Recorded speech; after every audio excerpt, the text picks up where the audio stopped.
గవర్నర్ని కలిసి వినతిపత్రం ఇచ్చారు.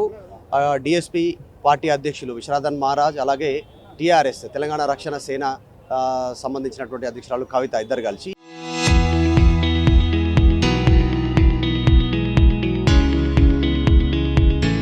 ఏ అంశాలు మాట్లాడదాం. చాలా అంశాలు ఉన్నాయి రాష్ట్రంలో. అనేక సార్లు అందరూ కలిశారు. మీరు ఏ అంశం పైన కలిశారు, ఏం చెప్పారు?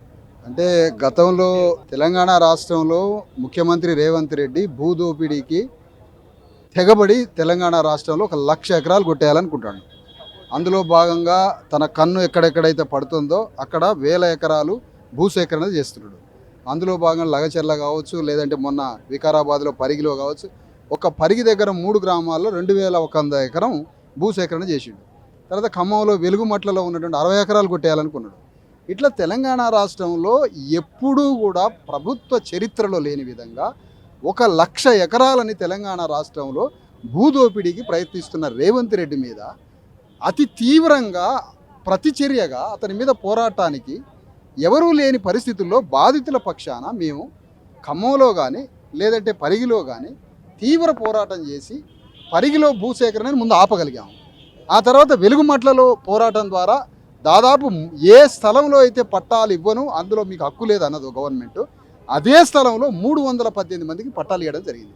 అంటే కొంత మేరకు ఆ పోరాటం ద్వారా కొంత మేరకు ఫలితం సాధించినాం. కానీ ఎంఆర్ఓ దగ్గర నుంచి ముఖ్యమంత్రి దాకా రిప్రజెంటేషన్స్ ఇచ్చుకుంటూ పోయినా మాకు ఎలాంటి స్పందన లేదు. మిగిలింది ఒకే ఒకటి, రాజ్యాంగ అధిపతి తెలంగాణ రాష్ట్రానికి గవర్నరు, ఆయన రాజ్యాంగానికి అధిపతి అని మనం చూస్తున్నాం. రాజ్యాంగంలో కూడా చూస్తున్నాం, పుస్తకాలు చూస్తున్నాం. మరి వారికి పోయి ఇచ్చొచ్చే కాగితాలు, అయ్యా మరి మా భూములన్నీ కొట్టేస్తాడు రేవంత్ రెడ్డి. మరి రేవంత్ రెడ్డి ఆ రోజు ప్రమాణం చేసి ముఖ్యమంత్రిగా పరిపాలనలోకి వచ్చినటువంటి రేవంత్ రెడ్డి ఇంత దారుణంగా పేద ప్రజల భూములు కొల్లగొట్టడం ఏంటి అని డీటెయిల్డ్గా ఒక 30 మినిట్స్ చెప్పడం జరిగింది గవర్నర్ గారికి. ఎక్కడికక్కడ కన్సల్ట్ మినిస్టర్స్ తోటి కాంటాక్ట్లో పెట్టమని ఆయన ఓఎస్డీకి చెప్పడం జరిగింది. అటు రెవెన్యూ మంత్రిని ఖమ్మానికి మాట్లాడమని చెప్పడం, తర్వాత వెలుగుమట్ల భూ బాధితులకి రెవెన్యూ మంత్రి, తర్వాత పరిగి బాధితుల విషయంలో ఇండస్ట్రియల్ మంత్రి శ్రీధర్ బాబుని, అట్లా అందరితోటి మాట్లాడి ఏదైంది త్వరలో మీకు ఒక సమాచారం వస్తుందన్న దాని మీద మేము వెయిట్ చేస్తున్నాము. వారు పాజిటివ్గా మాట్లాడడం జరిగింది.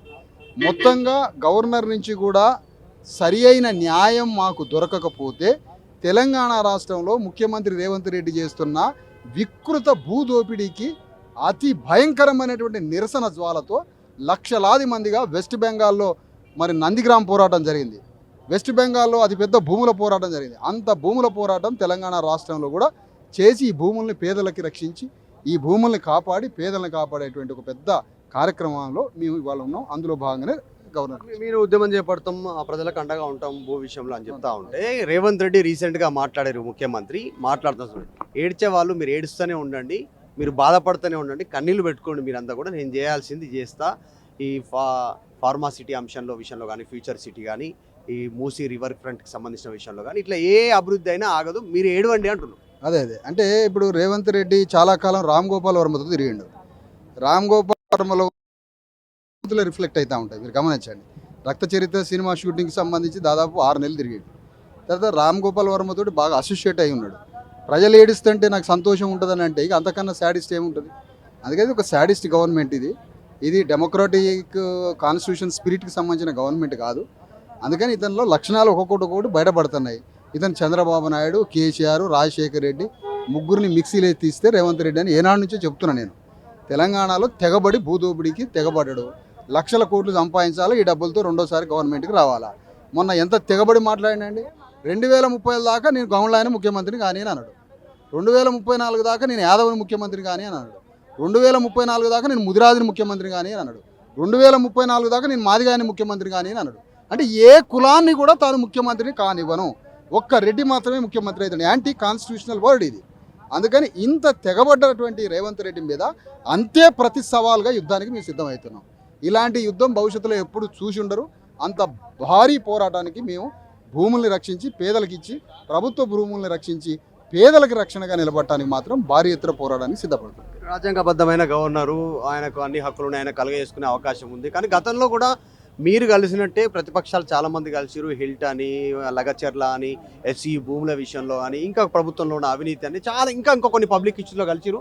పెద్దగా రియాక్షన్ ఏం లేదు. ఇట్లా రిప్రజెంటేషన్ ఇవ్వడమే తప్ప అక్కడ నుంచి పెద్ద రిప్లై వచ్చింది కనపడలేదు కదా. అవును, ఎందుకు అని అంటే ఇది ఒక ట్రెడిషనల్గా ఉన్నది. గవర్నర్ సిస్టమ్ అనేది ఒక ట్రెడిషనల్గా సాగుతూ ఉంది. కానీ ఎన్నో చోట్ల ఫైల్స్ని క్యాబినెట్ నిర్ణయం తీసుకున్న ఫైల్స్ని రిజెక్ట్ చేసిన గవర్నర్లు కూడా ఉన్నారు. గవర్నర్లు రాడికల్గా ప్రవర్తించిన గవర్నర్లు ఉన్నారు. రాజ్యాంగ స్పిరిట్ని పోగొట్టకుండా రాజ్యాంగాన్ని కాపాడటానికి ఎంత గవర్నర్లు చేసినటువంటి సంఘటనలు కూడా దేశవ్యాప్తంగా ఉన్నాయి. అదే అనుకుంటున్నాం మనం. ట్రెడిషనల్గా ఉంటాడా ఈ పెద్ద మనిషి, లేకపోతే ప్రజల తరఫున నిర్ణయం తీసుకుంటాడా చూద్దాం. లేకపోతే ట్రెడిషనల్గానే ఉన్నాడు అనుకోండి, ఇతను రాజకీయాల్లో ఇన్ఫ్లుయెన్స్ అవుతుందని అర్థం. ట్రెడిషనల్గా కాకుండా రాజ్యాంగాన్ని కాపాడే పనిలో ఉన్నాడు అనుకోండి, అతను డెఫినెట్గా అభినందిస్తాం. కానీ అతని ఆలోచన ఈరోజు మేము ఇచ్చిన రిప్రజెంటేషన్లకి భిన్నంగా, వ్యతిరేకంగా, రాజ్యాంగానికి వ్యతిరేకంగా, ఒకవేళ ప్రజలకి వ్యతిరేకంగా మరి గవర్నర్ నుంచి కూడా మేము ఆశించిన రిజల్ట్ రాకపోతే మాత్రం అతిపెద్ద యుద్ధం తప్పదని తెలియజేస్తాం. మీరు ఉద్యమం చేపడతాం, ఆ ప్రజలకు అండగా ఉంటాం భూ విషయంలో అని చెప్తా ఉంటే రేవంత్ రెడ్డి రీసెంట్గా మాట్లాడారు, ముఖ్యమంత్రి మాట్లాడుతాం చూడండి. ఏడ్చే వాళ్ళు మీరు ఏడుస్తూనే ఉండండి, మీరు బాధపడుతూనే ఉండండి, కన్నీళ్ళు పెట్టుకోండి, మీరంతా కూడా నేను చేయాల్సింది చేస్తా. ఈ ఫార్మా సిటీ విషయంలో కానీ, ఫ్యూచర్ సిటీ కానీ, ఈ మూసీ రివర్ ఫ్రంట్కి సంబంధించిన విషయంలో కానీ, ఇట్లా ఏ అభివృద్ధి అయినా ఆగదు, మీరు ఏడవండి అంటున్నారు. అదే అంటే ఇప్పుడు రేవంత్ రెడ్డి చాలా కాలం రామ్ గోపాల్ వర్మతో తిరిగిండు. రామ్ గోపాల్ వర్మలో రిఫ్లెక్ట్ అవుతూ ఉంటాయి, మీరు గమనించండి. రక్త చరిత్ర సినిమా షూటింగ్కి సంబంధించి దాదాపు 6 నెలలు తిరిగాడు.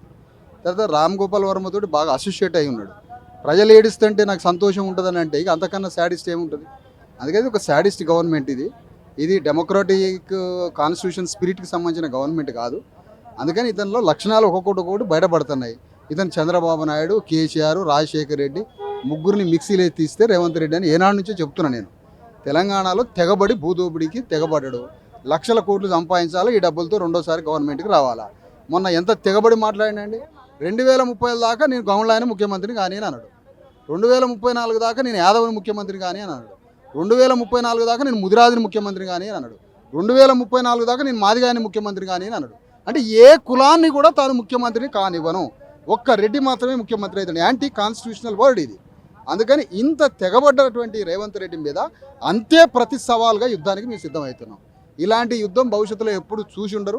అంత భారీ పోరాటానికి మేము భూముల్ని రక్షించి పేదలకు ఇచ్చి, ప్రభుత్వ భూముల్ని రక్షించి పేదలకు రక్షణగా నిలబడటానికి మాత్రం భారీ ఎత్తున పోరాటానికి సిద్ధపడుతుంది. ఇది గవర్నర్ అదే భూ నిర్వాసితులకు సంబంధించిన విషయంలో, ముఖ్యంగా RRR భూ నిర్వాసితులకు సంబంధించిన విషయంలో ప్రభుత్వం కర్కోటకంగా వ్యవహరిస్తూ ఉంది. కాస్త వారి విషయంలో సాఫ్ట్గా ఉండాలి, వారికి న్యాయం చేయాలి భూముల విషయంలో అనేటువంటిది రిప్రజెంటేషన్ ఇచ్చారు. ధర్మ సమాజ్ పార్టీ DSPకి సంబంధించిన అధ్యక్షులు విశారదన్ మహారాజ్, తర్వాత TRS తెలంగాణ రక్షణ సేనకు సంబంధించినటువంటి కవిత అధ్యక్షురాలు రిప్రజెంటేషన్ ఇచ్చారు. త్వరలో ఒకవేళ ప్రభుత్వం రియాక్ట్ కాకపోతే పెద్ద ఎత్తున ఉద్యమం చేపడతామనేటువంటి స్టేట్మెంట్ చేస్తూ ఉన్నారు. రేవంత్ రెడ్డి లోపల రామ్ గోపాల్ వర్మ పూరుకున్నారు. రామ్ గోపాల్ వర్మ లాగా ప్రస్తుతం రేవంత్ రెడ్డి వ్యవహరిస్తున్నారు అనేటువంటి స్టేట్మెంట్ విశారదన్ మహారాజ్ చేస్తూ ఉన్నారు. వీడియో జర్నలిస్ట్ జాఫర్తో మధు మల్కేడ్కర్, లోక్ భవన్, హైదరాబాద్.